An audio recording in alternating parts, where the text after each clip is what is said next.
Hello and welcome to this week's edition of WCS Sports Connection Game Day. I'm your co-host, Jeremy Qualls, and with me as always is my co-host, Tate Mathews. We're going to go through the WCS Sports Week this week. We're going to talk about the first round playoff games and talk about this week's playoff games as well as other sports action around the system. But before we get into football, let's talk about this week in basketball. It's that week. It's the week that, as a former coach, I used to love to see roll around because we've gotten our play days out of the way, we've gotten practice out of the way, and it's time for those Hall of Fame games, Tate.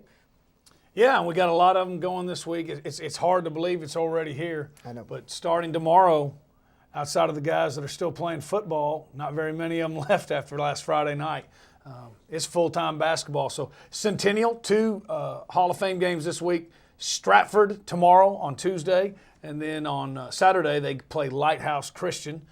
Brentwood, Page, the boys go to Page tomorrow night, White House for the girls, and then they'll have Shelbyville on Thursday, both of them. That'll be a good one. That's at Shelbyville. Independence plays Shelbyville tomorrow, and then they have Stewart's Creek on Saturday. Both of those are at home. Franklin at Stewart's Creek tomorrow, and then they host Lawrence County. So, like you said, tomorrow we're full swing basketball. Full swing. And on the other side of the schedule, we have Fairview traveling to Santa Fe and to Page this week for their Hall of Fame games.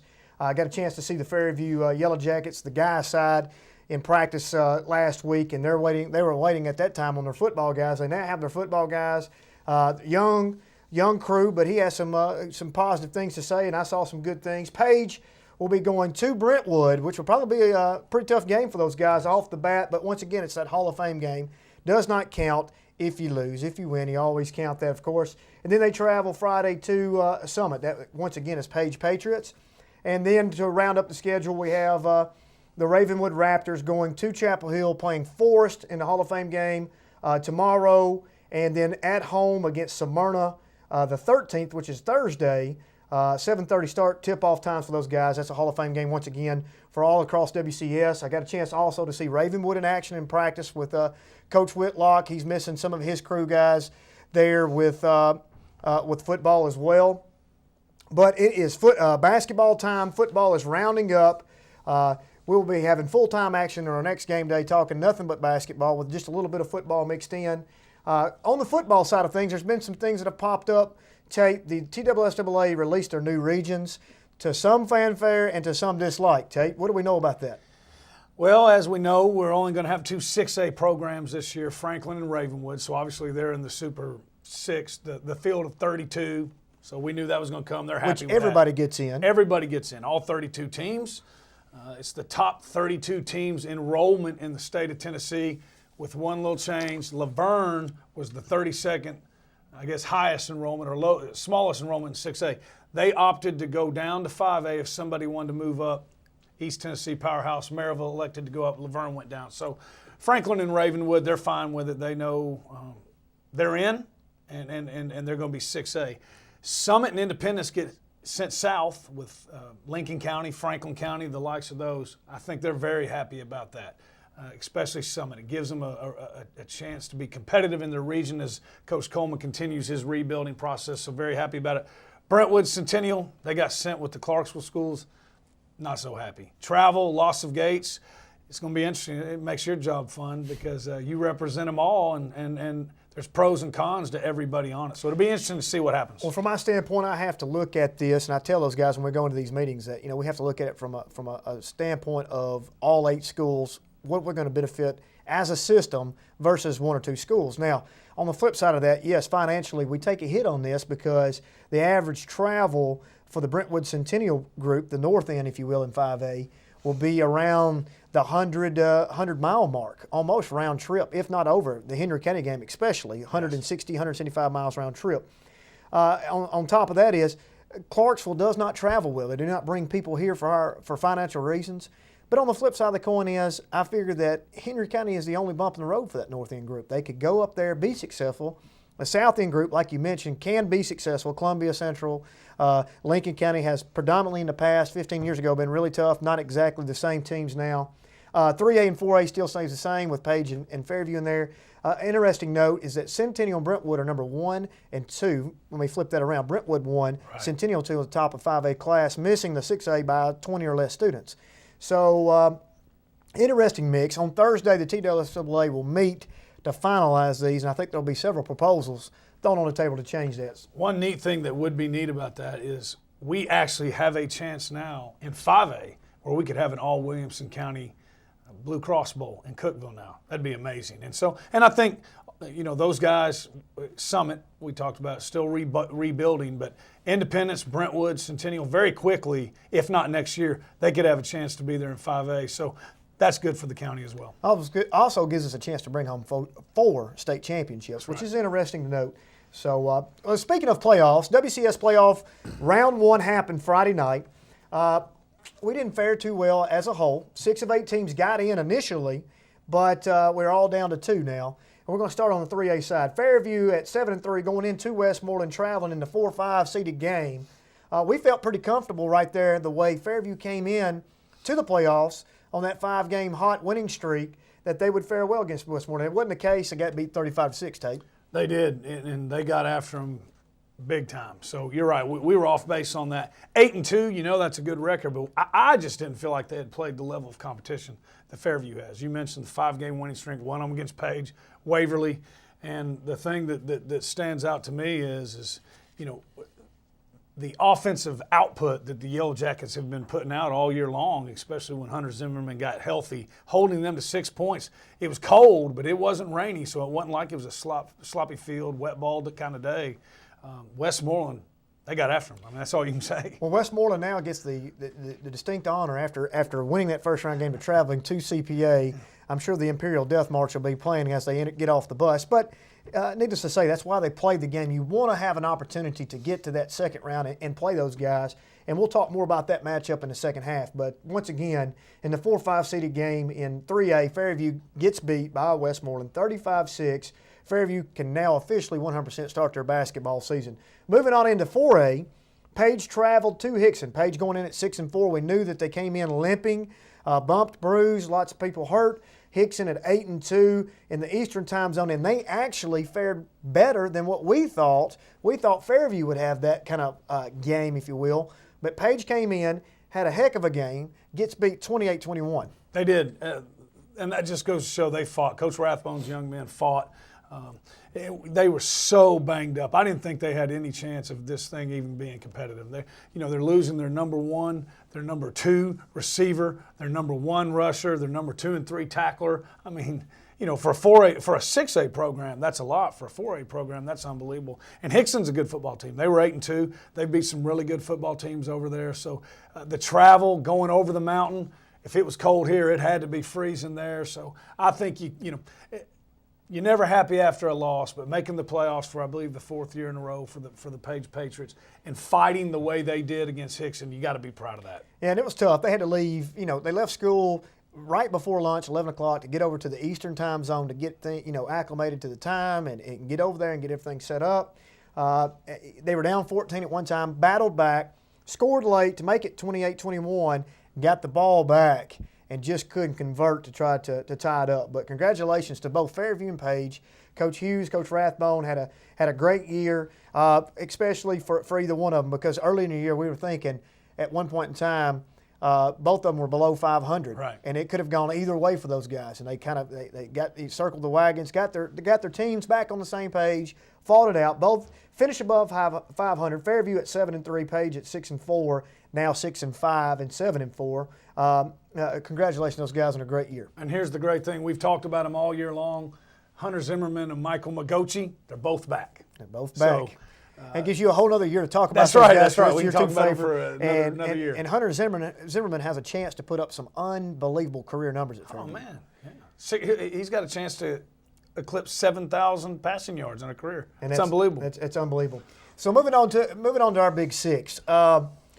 We both missed this game tremendously. I mean, we went in very confident. Matter of fact, I was as confident as the Ravenwood game going in that Indy would go into Hendersonville and really, really put up a tough fought match, even probably winning. We both predicted them to win. Indy going in at 6-4, playing Hendersonville 9-1, and Hendersonville just absolutely dismantled them 49-20.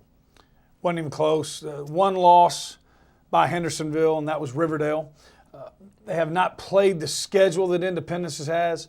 We should have known. I mean, they're the 6A runner-ups from last year, but I just didn't think they had played the schedule that Independence had. Well, I know they haven't, but they run that wing tee, and they run the traditional wing tee, and they've got athletes, and they're physical, and they run it well. Coach Hatfield's been there now, I believe, 17, 18 years, so they know what they're doing.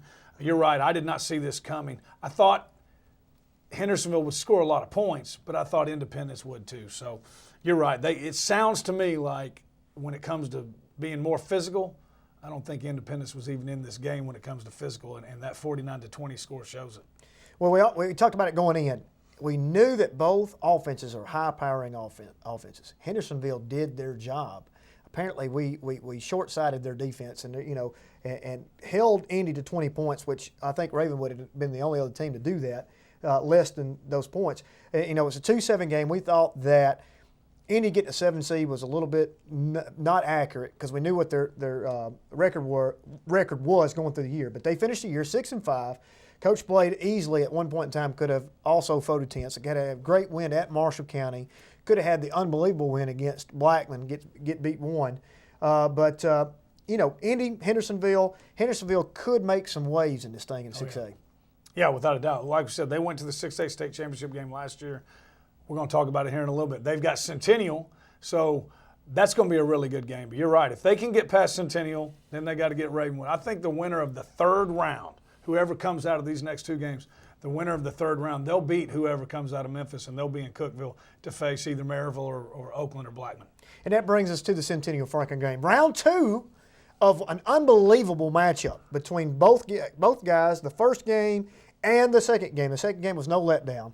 And it's funny how they go to each other's place and beat each other on their home turf. Centennial coming in 8-2, Franklin 8-2. This is a 3-6 game, which personally we thought was a ridiculous matchup to begin with. Centennial stuns the Rebellion 28-23 on their own home turf. It goes to show how stacked 6A is. Centennial was 8-2. Week 10 lost by 3 points to Franklin, and they get a 6 seed. They're 8-2, and they get a 6 seed. So that shows, one, I didn't like it. I'm with you. But it also shows how stacked it is. But it was almost mirror images of the game. Week 10 was at Centennial. The first round playoff game was at Franklin, but it came down to the end. Centennial with a lead. Franklin drives down in the first game, round 1 in week 10 of the season. They drive down late in the fourth quarter and get a last scoring drive to take the lead. And to get the win. They were doing the same thing Friday night. They get down inside the goal line. Dalen Johnson, defensive tackle for the Centennial Cougars, drops into coverage, a zone blitz, and picks off Joe Critchlow to seal the victory. Unbelievable. They were almost mirror images of the game. Great game, two great teams. It's one of those, you say it all the time, but you really were sad that one team had to lose because they're both so good. But we talked about this last week. Centennial 3 turnovers, Franklin 0 turnovers in week 10. Centennial won the turnover game this week, and they won. We knew it was going to come down to it, and it did. Those teams are so similar, personnel-wise, coaching styles. The opening score was 7-0 in the first quarter, and that was Centennial striking first, and that proved to be the difference in the game. We went into halftime 14-7, up Centennial up 21-17 at the end of the third, and finished out 28-23 with an unbelievable stop on the goal line, one-handed by Centennial. What a thrilling game that was. I know the atmosphere was unbelievable. Let me ask you this real quick. Before the game, I told you Deion Sanders was going to have 39 rushing yards and Centennial was going to win. What would you have said? I said there's no way. So. They did. That's right. Tyrell Dotson, we've been talking about him, stepped up big, and Emmanuel Hall. He's the key. We're going to talk about it here in a minute, but he's the key in the Hendersonville game. If he makes big plays, they're going to win. I've said it all year long. He's one play away from changing the game. When we come back from break, we're going to talk about the big role that Ravenwood did on Station Camp. Stay with us. We'll be right back.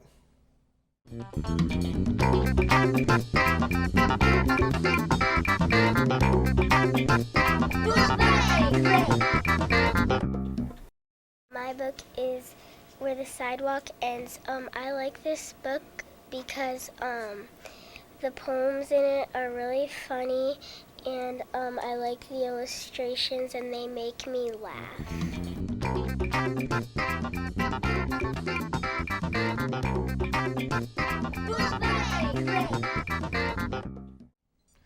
Welcome back to WCS Game Day. This is Jeremy Qualls, co-host with Tate Mathews, and we're coming back. We're talking about the big game between Ravenwood, Station Camp, Ravenwood being the 1 seed, Station Camp being the 8 seed.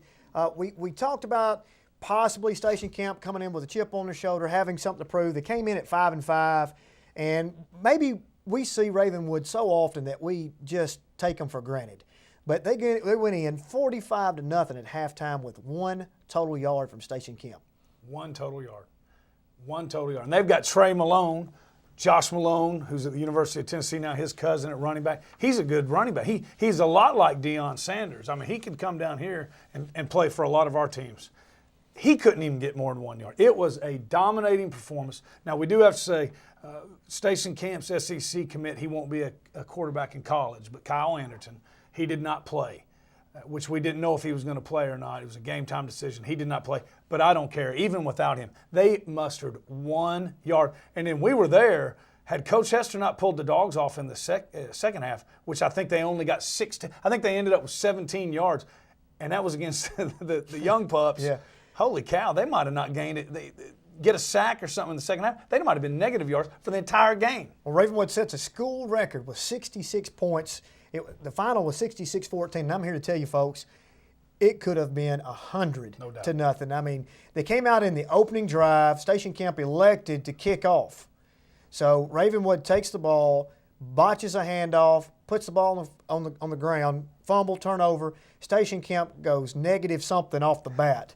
They have to punt it back. 2 plays later, about a 45-yard bomb from Cole Brown on a post route to Van Jefferson. Perfect throw, had great protection. Stepped back there, patted the ball twice, threw a perfect spiral. Van Jefferson never broke stride. One-on-one coverage to the house. Touchdown. That just started the downfall of Station Camp, if you will.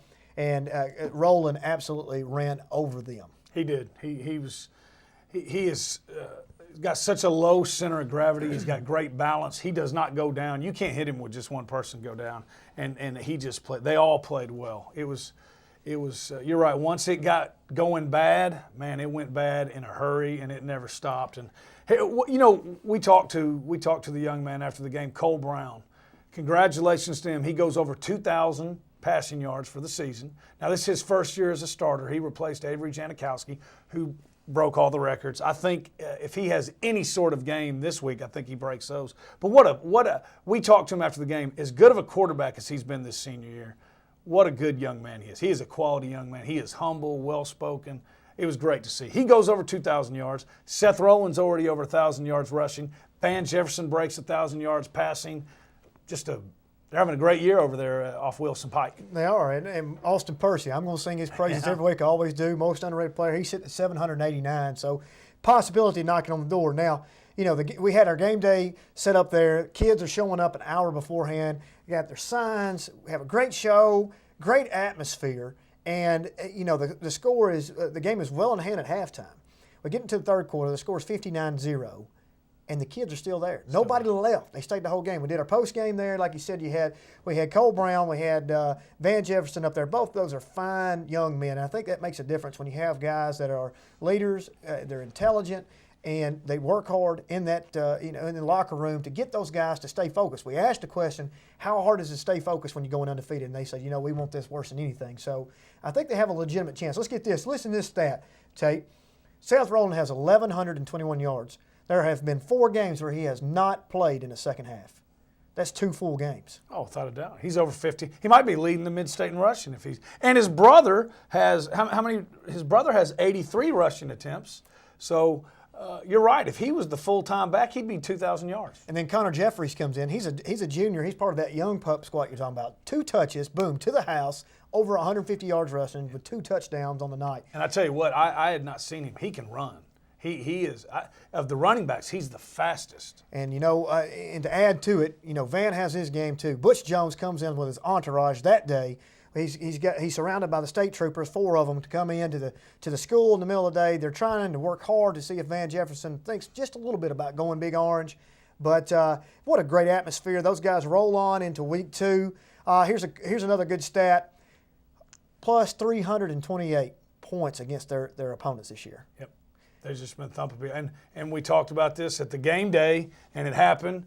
and I'm very, very glad. But and I'm half being funny, but I'm being very serious too. The 7th game out of 11 that they've blocked a punt, okay, or a kick, a punt or a kick. And you called that, sure Special teams, so they're winning on offense, they're winning on defense. We know that, and they're winning the special teams battle too. Coach Hester and his Ravenwood Raptors, I think they got a shot, man. They got a shot. Right now, Ravenwood's got 440 points total for the year. Their opponent's 112. That's an unbelievable stat. They rolled to 11-0. That brings us to the round 2 of the playoffs and our pick'em section. So we're going to do something a little different this week. Pick'em section right now. Tate is sitting at 26-8. I thought I gained a game on you, but we split off. I'm sitting at 23-11. Let's talk real quick. Ravenwood, McGavock. I know that Coach Hester's a little worried about this game. We have a little history and a little knowledge about McGavock. What do we know? It's a scary game. They're very, very athletic. They're very fast. Some people in Williamson County remember Jay Gore. He was on Ron Crawford's Brentwood High staff. Coach Will Hester and Jay Gore were both assistant coaches for a long time under Coach Crawford at Brentwood High. He's the head coach of McGavock now, and he's running a spread. It's very similar to what Ravenwood runs, except they run a lot of jet, a lot of rocket, okay? And what they're trying to do is they're trying to get their speed guys moving in motion, get them the ball when they're already running full speed, get them in space, and hopefully get a seam, and they're banking on your guys can't catch their guys. So anytime you see a very athletic team like that, it's very scary for your defense and one that's well coached. But, this defense is the way they're playing, I think they're going to be okay.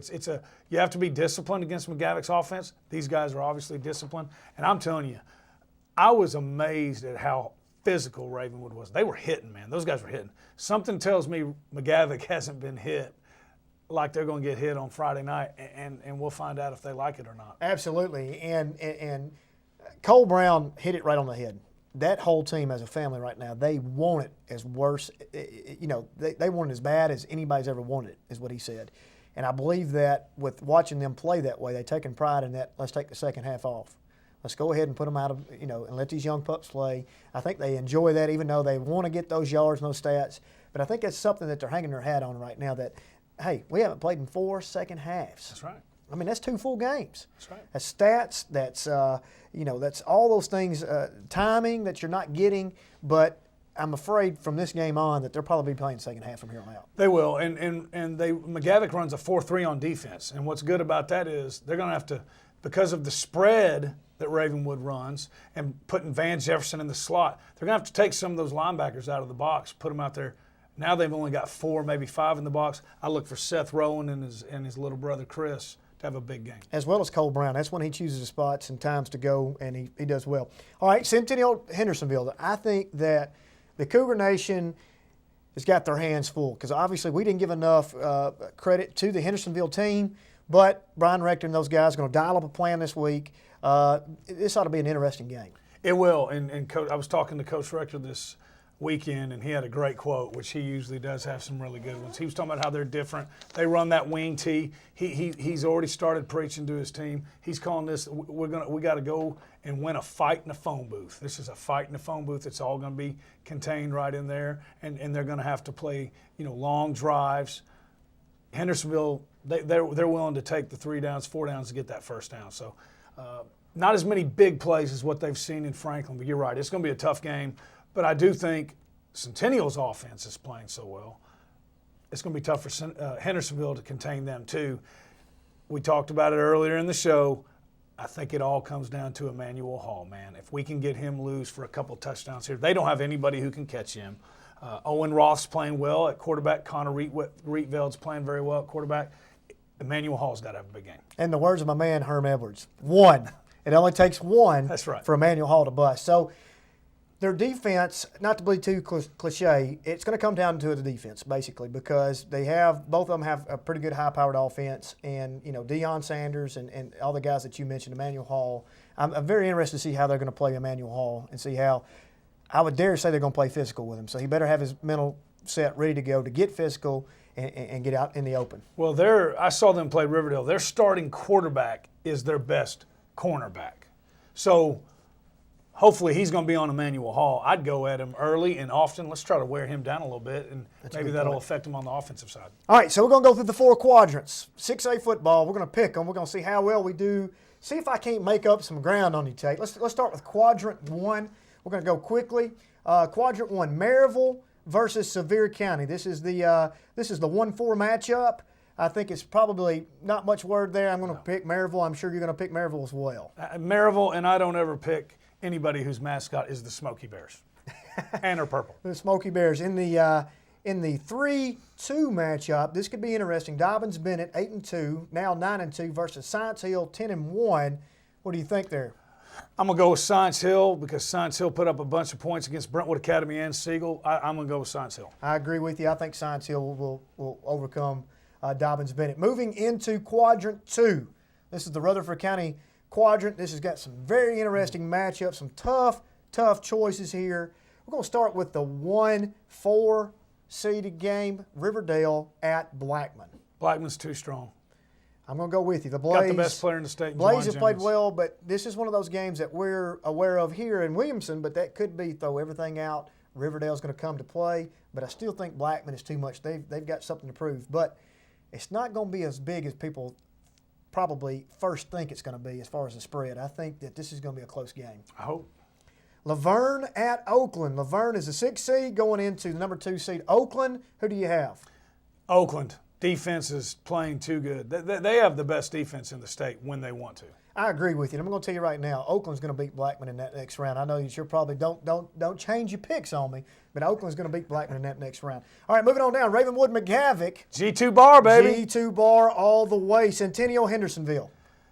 I got to go with Brian Rector and the Cougars, man. I've picked against them once. It bit me. I'm not doing it again. I'm going to agree with you. I think this would be the best win for them all year long, no doubt. I love to see it. I want to see it. I want to see a G2 bar Cougar Nation rematch. I'm going to go Centennial with you as well. All right, moving into Quadrant 4. This goes West Tennessee. Teams we haven't talked about. Whitehaven versus Rossview out of Clarksville. This is the 1-4 matchup. Whitehaven big. I'm going with you as well. I just don't think the Clarksville team see anybody all year long. We're going to look here at Houston, 9-1. Houston they've been on a lot of people's radars. Houston versus Arlington. Arlington as well, coming in at 8-2, now 9-2. Houston 10-1. Interesting matchup there. I'm going to go with Houston, but I got to be honest, I really don't know. But I know somebody from the mid-state thumped Arlington earlier this year. So I'm going with Houston. I'm going to agree. I'm going to go Houston as well. So we have those pickups, pick-ems. We're going to look at these pick-ems when we come back next week. I don't think we differed on anything. Pretty much standard, but next week we'll be able to separate ourselves on some of these things. So that is the 6A Division I Blue Cross Bowl TSSAA playoffs. Once again, we have Ravenwood, McGavick, with McGavick coming to Ravenwood, and Centennial traveling to Hendersonville this week. That's round 2 of the playoffs. I wish those guys the best luck. Thank you so much for joining us today. We want to say one more time, thank you to those teams going home this week. Great coaches, great staffs, great kids. We wish them the best luck in the future as they move on. This is WCS Game Day. Be nice, Williamson.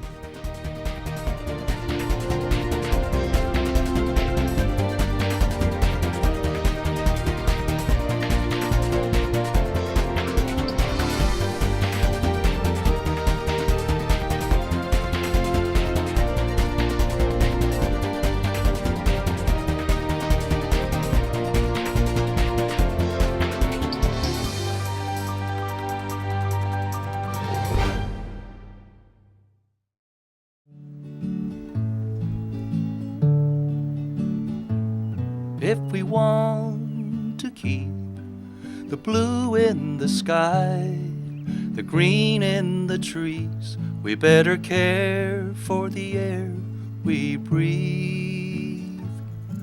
That it would truly be a breath of fresh air when we all can see forever through the air we breathe.